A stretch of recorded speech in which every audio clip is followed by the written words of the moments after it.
वृन्दावनं विहारं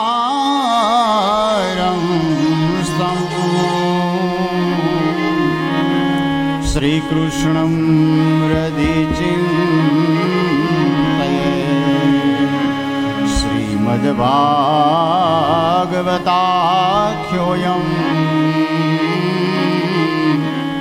प्रत्यक्ष श्रीकृष्णयेव हि स्वीकृतोऽसि मया नाथ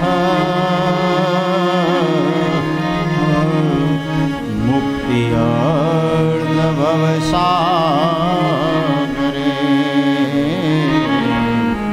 स्वीकृतोऽसि मया नाथ मुक्त्यर्थभवसागरे।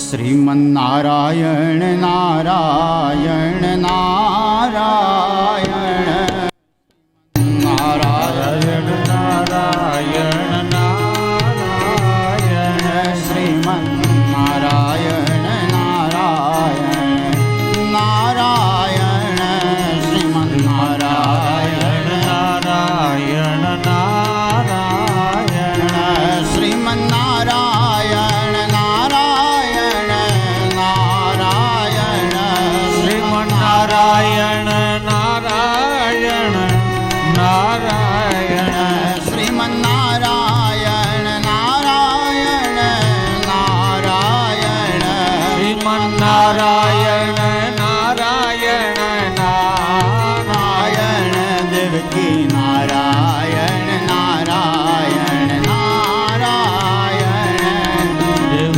नारायण नारायण नारायण सूर्य नारायण नारायण नारायण सूर्य नारायण नारायण नारायण सत्य नारायण नारायण नारायण सत्य नारायण नारायण नारायण।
નારાયણ નારાયણ નારાયણ શ્રીમન્નારાયણ નારાયણ નારાયણ શ્રીમન્નારાયણ નારાયણ નારાયણ શ્રીમન્નારાયણ નારાયણ નારાયણ શ્રીમન્નારાયણ નારાયણ નારાયણ નર નારાયણ નારાયણ નારાયણ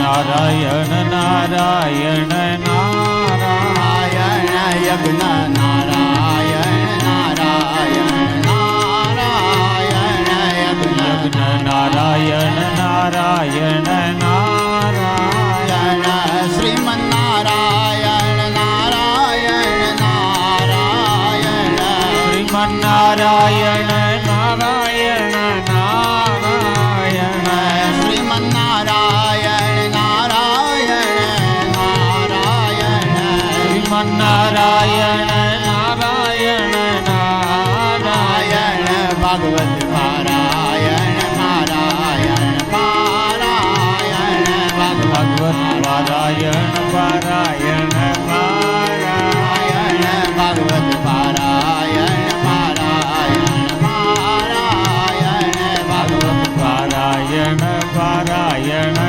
પારાયણ શ્રીમન્નારાયણ નારાયણ નારાયણ શ્રીમન્નારાયણ નારાયણ નારાયણ શ્રીમન્નારાયણ નારાયણ નારાયણ શ્રીમન્નારાયણ નારાયણ નારાયણ શ્રીમન્નારાયણ નારાયણ નારાયણ શ્રીમન્નારાયણ નારાયણ નારાયણ શ્રીમન્નારાયણ નારાયણ નારાયણ નારાયણ નારાયણ નારાયણ શ્રીમન્નારાયણ નારાયણ નારાયણ નારાયણ નારાયણ નારાયણ શ્રીમન્નારાયણ નારાયણ નારાયણ શ્રીમન્નારાયણ નારાયણ નારાયણ શ્રીમન્નારાયણ નારાયણ નારાયણ નારાયણ નારાયણ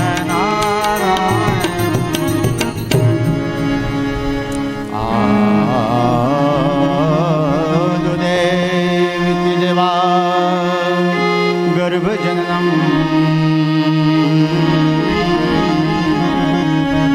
ગોપી ગૃહે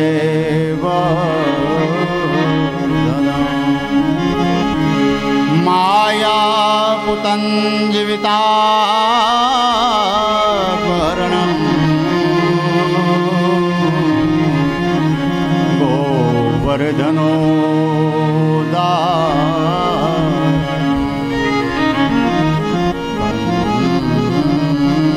સચેદનમ કૌરવાદહનમ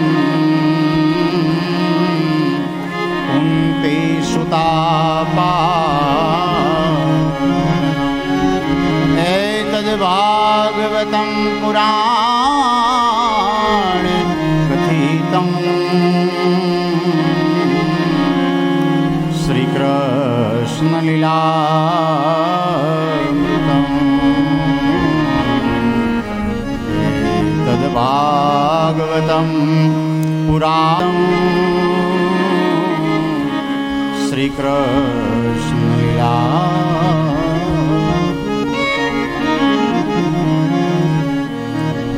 બોલીએ શ્રી કૃષ્ણ કનૈયાલાલ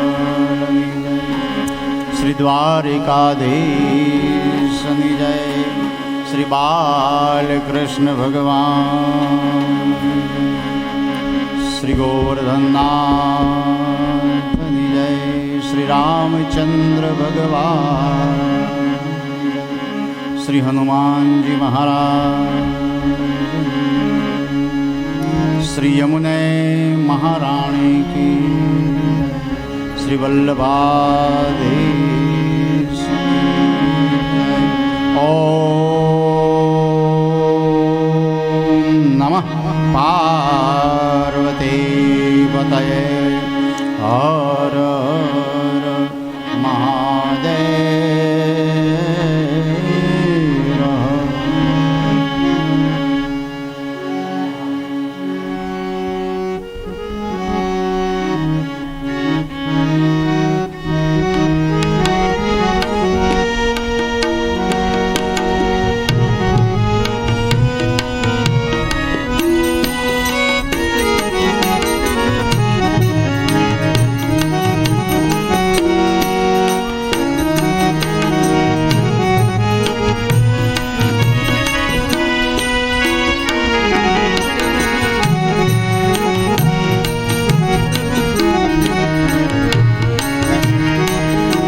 મારી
પુરુષોત્તમ પૂજ મારા હૈયામાં હરખન માય જાય રે પુરુષોત્તમ પૂજ મારા હૈયામાં હરખન માય એ ચાલો ને પુરુષોત્તમ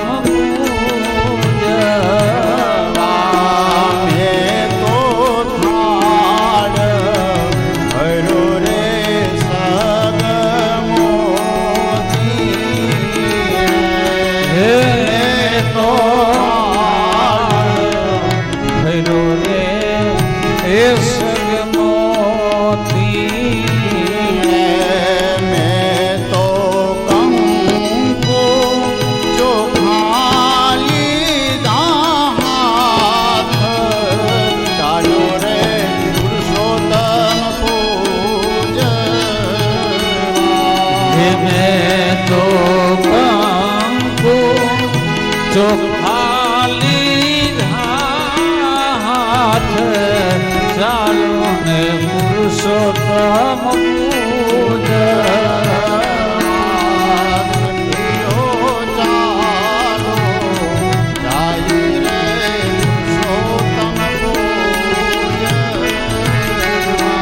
હે સખીઓ ચાલો જાય રે પુરુષોત્તમ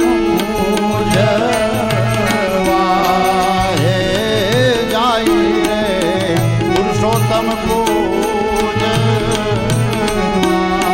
હે જાય રે પુરુષોત્તમ પૂજ કૃષ્ણ કનૈયા શ્રી દ્વારિકાધીશ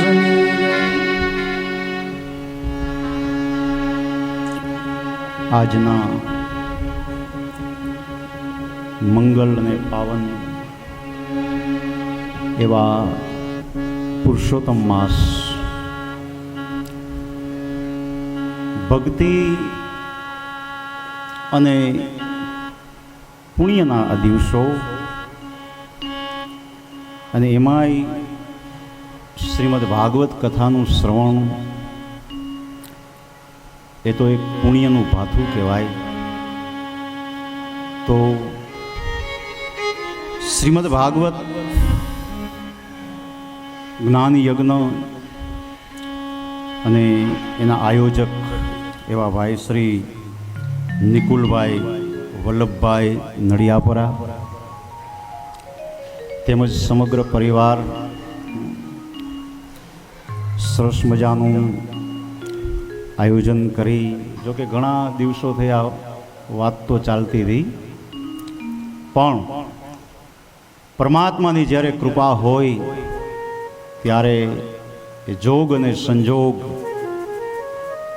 આ બધું જ્યારે ભેગું થાય ત્યારે આવો અવસર જીવનમાં મળતો હોય છે.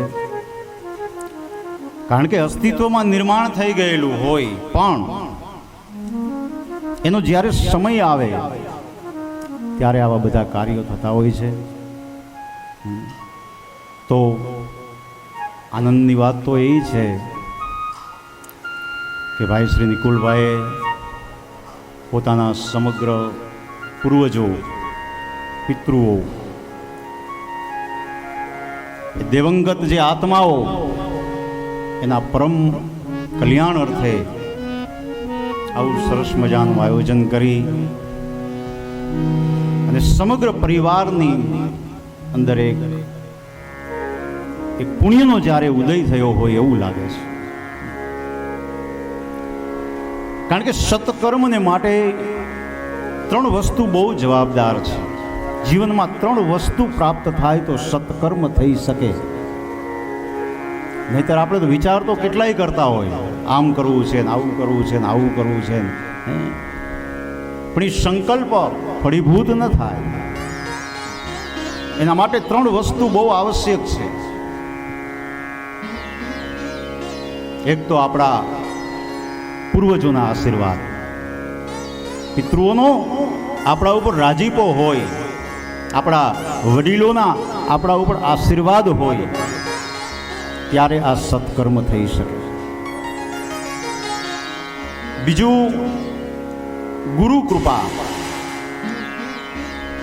કોઈ સદગુરુના આશીર્વાદ આપણને મળી ગયા હોય, કોઈ સાધુ પુરુષના, કોઈ બુદ્ધ પુરુષના આશીષ આપણને મળી ગયા હોય, પ્રાપ્ત થઈ ગયા હોય, તો એના ફલ સ્વરૂપે આપણે સત્કર્મ કરી શકીએ.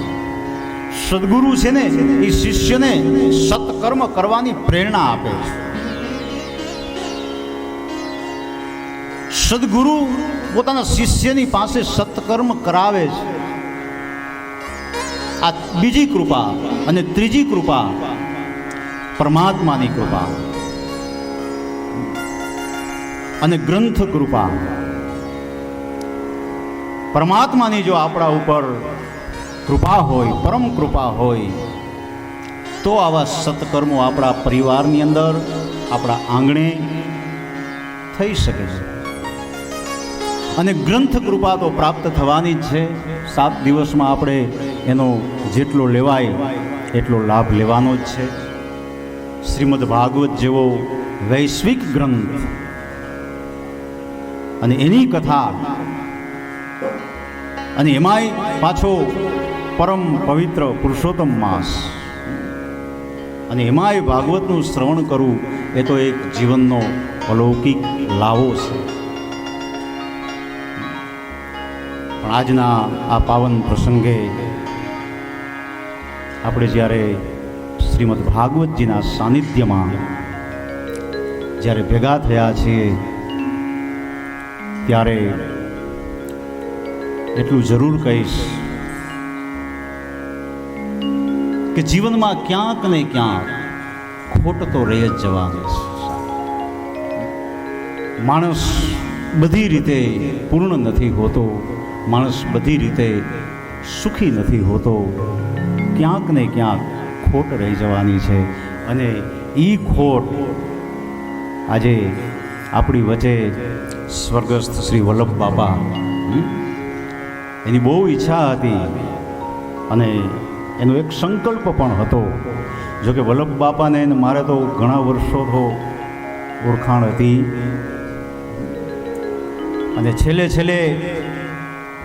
ભેસદળ મારી કથામાં જ આવેલા હતા. ચૈત્ર મહિનામાં ભેસદળ જ્યારે કથા હતી ત્યારે મારી કથામાં આવ્યા અને 3-4 દિવસ કથા શ્રવણ પણ કરી.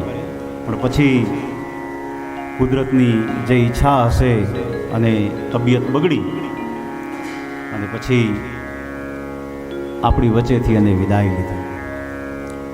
તો આ વાત જ્યારે મેં સાંભળીને ત્યારે એક મનની અંદર થોડો આઘાત પણ લાગ્યો. પણ પુણ્યશાળી આત્મા એકાદશીના દિવસે દેહ છોડ્યો ને, કેટલું બધું પુણ્યશાળી આત્મા જો.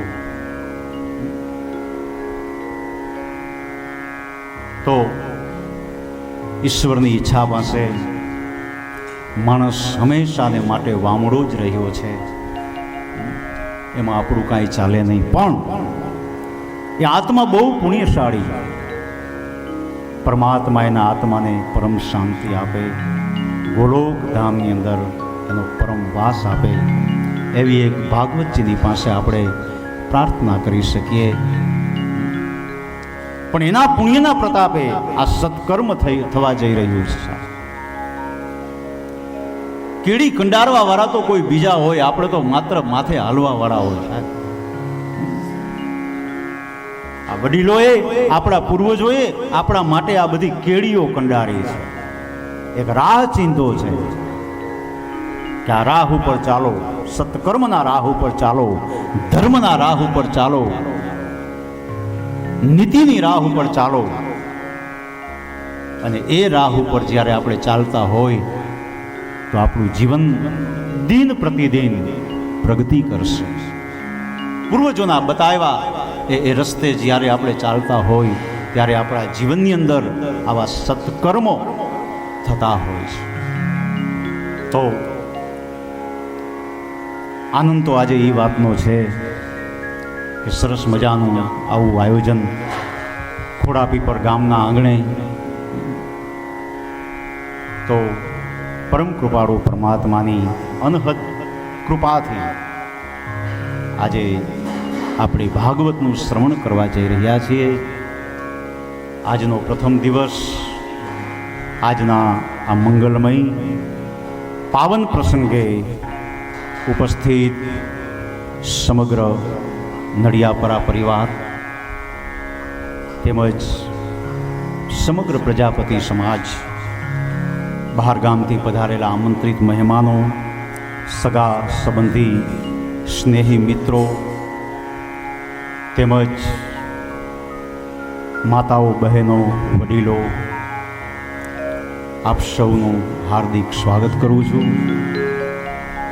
સાથે સાથે અમારા ગુરુદેવો જે જપ કરે છે, જે પાઠ કરે છે, એવા ભૂદેવોનું પણ ખૂબ ખૂબ સ્વાગત, અભિવાદન.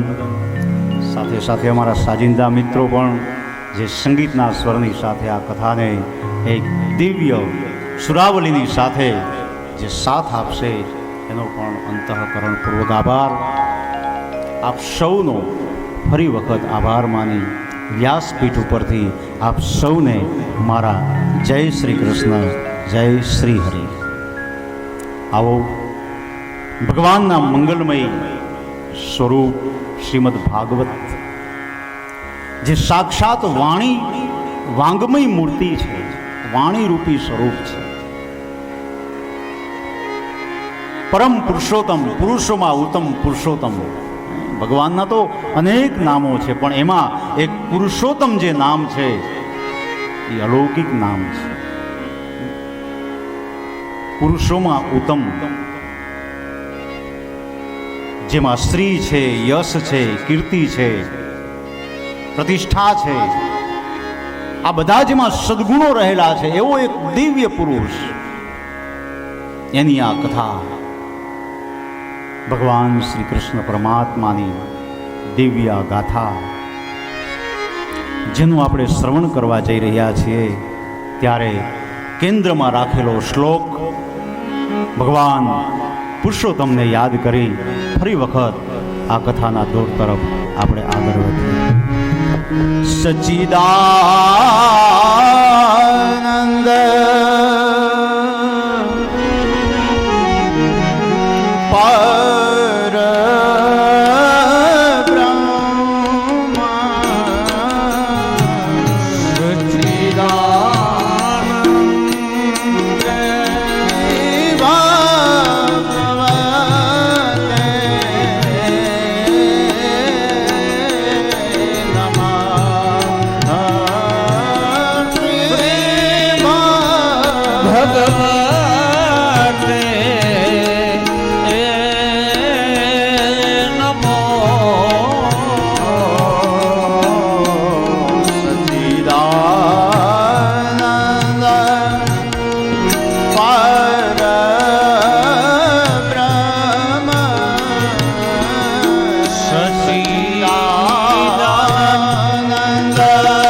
કૃષ્ણ પરમાત્મા, જેના જીવનની દિવ્ય લીલાઓ, શ્રીમદ ભાગવત એટલે પરમાત્માનું એક સ્વરૂપ. શ્રીમદ ભાગવત એટલે આ કલિકાળને વિશે પરમાત્માને મેળવવાનું એકમાત્ર સાધન. કારણ કે ભાગવતમાં જ્ઞાન, ભક્તિ અને વૈરાગ્ય આ ત્રણેયનો સમન્વય છે. ઈશ્વરને મેળવવાના 3 માર્ગો બતાવ્યા છે આપણા શાસ્ત્રોએ: જ્ઞાન, ભક્તિ અને કર્મ. પણ જ્ઞાનની પરાકાષ્ઠા સુધી તો આપણે પહોંચી ન શકીએ. જ્ઞાનની ભૂમિકા તો બહુ ઊંચી છે, એટલે ત્યાં સુધી આપણે જઈ ન શકીએ. એટલે એ માર્ગ આપણા માટે દુર્ગમ બની ગયો. કર્મ માર્ગ છે. કર્મ માર્ગ પણ આપણા માટે સુલભ નથી, કારણ કે આપણે જે કર્મ કરીએ છીએ એમાં ક્યાંક ને ક્યાંક આપણો અહમ આપણને નડે છે, કર્તાપણાનું અભિમાન. આ કર્મ હું જ કરી શકું, આ કર્મ મારાથી જ થઈ શકે, આ કર્મ મારા સિવાય બીજો કોઈ ન કરી શકે, એવો જે અહંકાર છે એ કર્મમાં બાધક રૂપ થાય છે. એટલે કર્મ માર્ગ પણ આપણા માટે દુર્લભ બની ગયો, કઠિન બની ગયો. તો કલિકાળના માણસોને માટે, જીવને માટે એક સરળ ઉપાય હોય, એક સરળ જો માર્ગ હોય તો એ ભક્તિ માર્ગ છે. અને એ સરળ ભક્તિ માર્ગ શ્રીમદ ભાગવતમાં છે. નવધા ભક્તિને તો આપણે બધા જાણીએ છીએ: શ્રવણ, કીર્તન, મનન, વંદન, સખ્ય, અર્ચન, આત્મનિવેદન. આ બધા ભક્તિના પ્રકારો છે. 9 પ્રકારની ભક્તિ. પણ 10મી ભક્તિ એટલે પ્રેમ લક્ષણા ભક્તિ, અને પ્રેમ લક્ષણા ભક્તિ શ્રીમદ ભાગવતમાં છે. એટલા માટે આ ગ્રંથ છે એ ભક્તિ ગ્રંથ છે.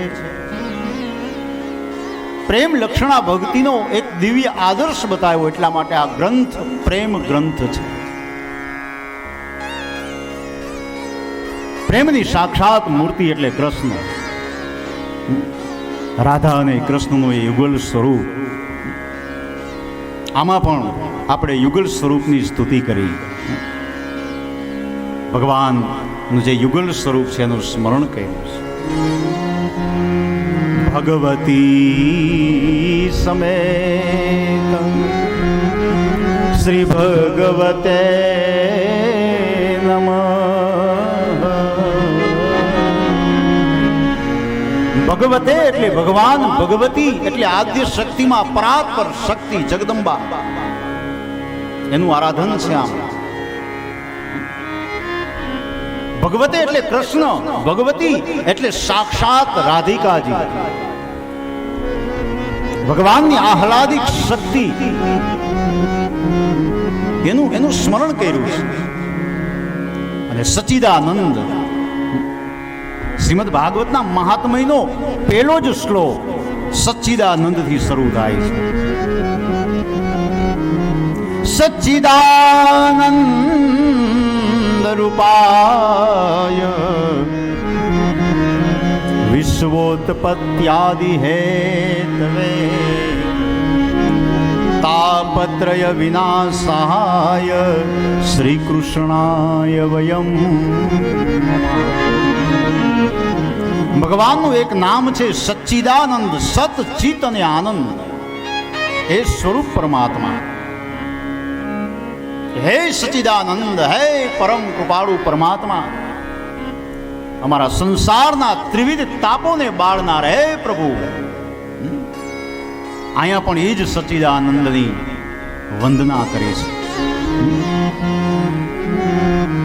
કારણ કે અત્યારે પુરુષોત્તમ માસ ચાલે છે. ભક્તિ આમ બે કિનારે, આમ જેમ નદીમાં ઘોડાપૂરમાં ઉમટી પડ્યું હોય એવી રીતે અત્યારે ભક્તિ ઉમટી પડી છે. આપણે ગામડાની ભાષામાં કહીને ગોપી મહિનો. ભક્તિ કરવાનો જો શ્રેષ્ઠમાં શ્રેષ્ઠ જો કોઈ મહિનો હોય તો આ પુરુષોત્તમ માસ. આવા પવિત્ર દિવસોમાં તો આપણે જેટલું પુણ્યનું ભાથું બાંધીએ ને એટલું ઓછું છે. પુરુષોત્તમ માસની અંદર આપણે જે કાંઈ સત્કર્મ કરીએ એનું અનેક ગણું ફળ આપણને પ્રાપ્ત થાય છે. એના કરતાં તમે આડા દિવસોમાં કોઈ સત્કર્મ કરો તો એનું એક ગણું પુણ્ય મળે, પણ આ પુરુષોત્તમ માસની અંદર જે કાંઈ સત્કર્મ થાય એનું તો અનેક ગણું પુણ્ય પ્રાપ્ત થાય. એટલે આ તો આવો સમય ને આવું આ કથાનું મુહૂર્ત એ તો ભાગ્યશાળી હોય એને મળે. અને અમારા નિકુલભાઈ તો ખરેખર ભાગ્યશાળી જ છે, કારણ કે શેઠ કેરાળા આપણે કથા હતી એ ત્યારની વાત થતી હતી, પણ પછી સમય વચ્ચે ઘણો પસાર થઈ ગયો અને આ સમય એના માટે નિર્માણ થયેલો હશે એટલે આ સરસ મજાનું આયોજન થયું. પણ ભગવાનનો કાંઈક શુભ સંકેત હોય છે. ભક્તિમાં પ્રતીક્ષા હોય છે, પ્રતીક્ષા રાહ જોવી પડે છે. આવું ઉતાવળે આંબા ન પાકે, એને એવું નક્કી કરી લીધું કે આપણે ઉતાવળ નથી કરવી, નિરાત રાખવી છે. અને ખરેખર પરમાત્માનો કાંઈક સંકેત અને એવી આ કથા આજના પુરુષોત્તમ માસ નિમિત્તે તો 7 દિવસની અંદર જેટલું શ્રવણ થાય એટલું કરજો, અનેક ગણું પુણ્ય પ્રાપ્ત થશે. આ શ્રવણ કરવાનો જ મહિનો છે, આ ભક્તિ કરવાનો મહિનો છે, પાવન પુરુષોત્તમ માસ. એટલા માટે કીધું છે કે સચ્ચિદાનંદ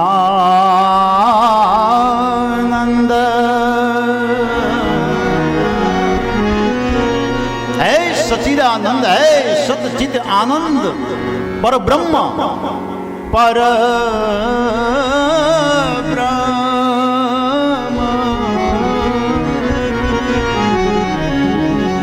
પુરુષો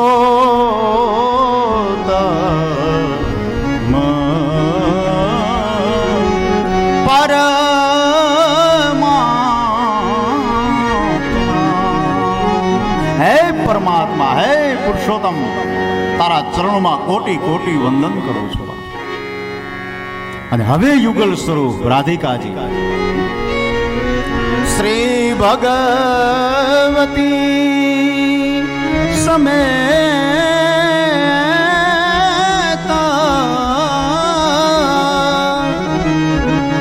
શ્રી ભગવતે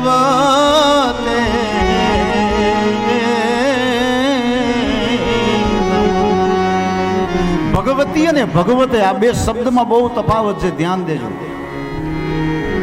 આપણે ઘણી વખત આમાં ભૂલ કરતા હોય છે. આપણે જ્યારે આ પરિક્રમા જ્યારે કરવામાં આવે ને, ઓમ નમો ભગવતે વાસુદેવાય કે ઓમ નમો ભગવતે, ભગવતી નહીં. ભગવતી એટલે શક્તિ થઈ જાય, માં જગદંબાનું સ્વરૂપ. ભગવતે એટલે પરમાત્મા પોતે. અહીંયા બંને અલગ અલગ સ્વરૂપમાં બતાવ્યું. જો શ્રી એટલે લક્ષ્મી, સ્ત્રીનો એક અર્થ થાય છે લક્ષ્મી. અહીંયા ભગવતી એ લક્ષ્મીના સ્વરૂપમાં છે. લક્ષ્મી એટલે સંપત્તિ, પૈસો. લક્ષ્મી એટલે સન્માન. લક્ષ્મી એટલે પ્રતિષ્ઠા, સમાજની અંદર માન સન્માન. આ બધા લક્ષ્મીના સ્વરૂપો છે. તો એવી સાત્વિક લક્ષ્મી આપણને પ્રાપ્ત થાય કે જે આપણે સત્કાર્યની અંદર એને વાપરી શકીએ, આવા કાર્યો કરી શકીએ, આવા ધર્મના કાર્યો કરી શકીએ. એટલા માટે શ્રી શબ્દ લગાડ્યો છે આગળ. શ્રી ભગવતી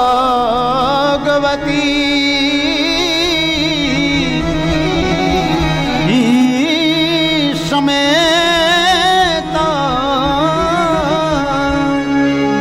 એકલા પુરુષોત્તમ નહીં, પણ હે પ્રભુ ભગવતી આદ્ય શક્તિ માં જગદંબા લક્ષ્મીની સાથે મારા જીવનની અંદર આપ પધારો. શ્રી ભગવતી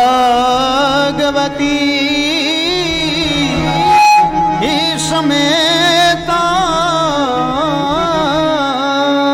શ્રી ભગવતે નમો.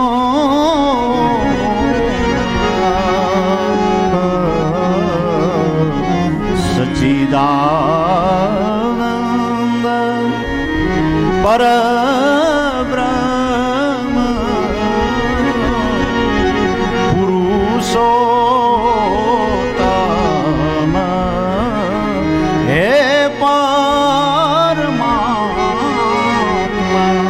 એટલા માટે આ શ્લોક આપણે આ પુરુષોત્તમ માસની આ કથા અને એમાં કેન્દ્રમાં રાખેલો